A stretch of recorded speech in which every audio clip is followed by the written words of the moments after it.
Rated T for Teen. A day at the races for the Strange Brigade. Hello, you are joining the Strange Brigade as they drop into a scene from the campaign, which we're using for our E3 demo this year. So you can see a team of 4 players here working together to explore the unknown. The campaign's 1 to 4 player. It's got some competitive elements in it as well, as you'll see as we go through the playthrough here. Oh, opening up a chest, getting some treasure. So you collect gold throughout the game, which you can use to unlock weapons later on. So you can increase the size of your arsenal of weapons that are available to you. Another bloody jungle trek. And in this heat. There's a cat minding its own business. There's layers of collectibles in each level, isn't there, Steve? Yeah, there's a bunch. There's like canopic jars and lots of things that reward the player for detailed observation of the environment. Is there no problem the Brigade can't solve? So as you explore through the environments, there's a few simple sort of action-y puzzles to solve. Ghastly ghouls blocking the bridge. But can they hold it against the Strange Brigade? Yeah, and this beam that's been used to activate the crystal that's unlocked the route here can be turned on the enemies and indeed your teammates if you're feeling that way inclined. You can see the players kind of tag teaming here, so the guy firing the beam is setting them on fire, which softens them up for a bit of damage, isn't that right? Yeah. The low road, eh? Let's hope the old grey matter is up to it. You can see that we've split into 2 groups here. One group's taken the high path, the other group's taken the low path. One of them's a little bit more puzzly, one of them's a bit more fighty. Blaze of glory! I can think of a few good uses for these razor-sharp rotaries. The detail in the levels has like multiple paths as you go through. It rewards lots of replayability in the levels to find everything.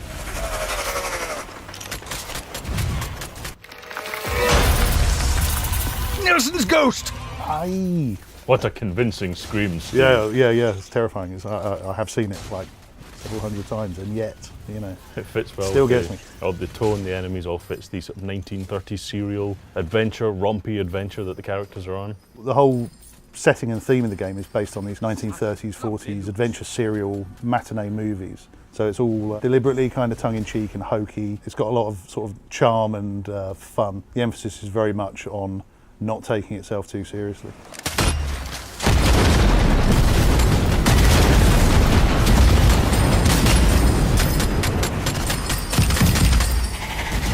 Well, they're not called the Subtle Brigade, I suppose. It's not subtle, he's right. Spiky log trap, there we go, highlighting that lack of subtlety. One of the hidden puzzles here, so you've had to go off the beaten track a little bit to find this one. There's loads of different puzzle doors like this throughout the levels. Behind it, you'll find a relic, and by collecting sets of those relics, you can unlock more amulet powers. As we continue on, you'll start to see those amulet powers coming into play a little bit more. Cracked it.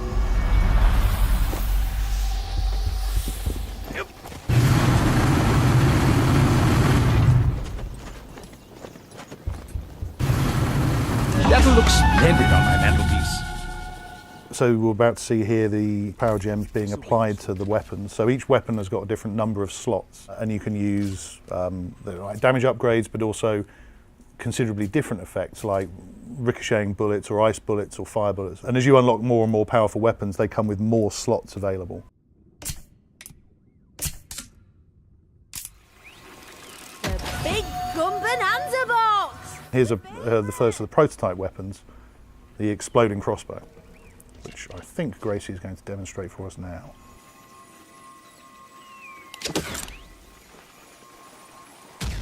Super.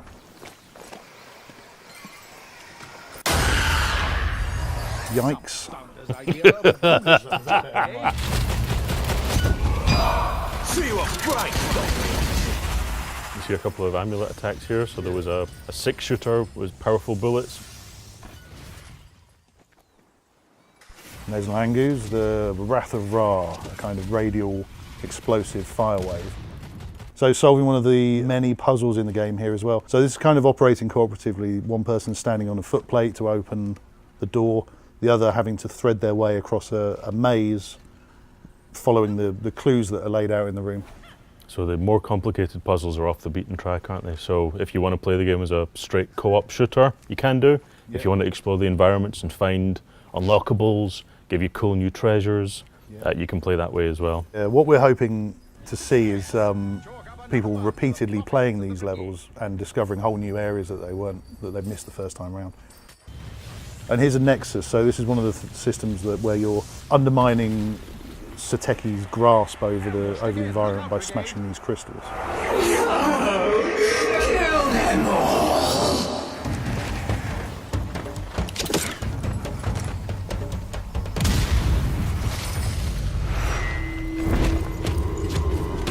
Good Lord, acrobatic assailants! To arms, strange brigade!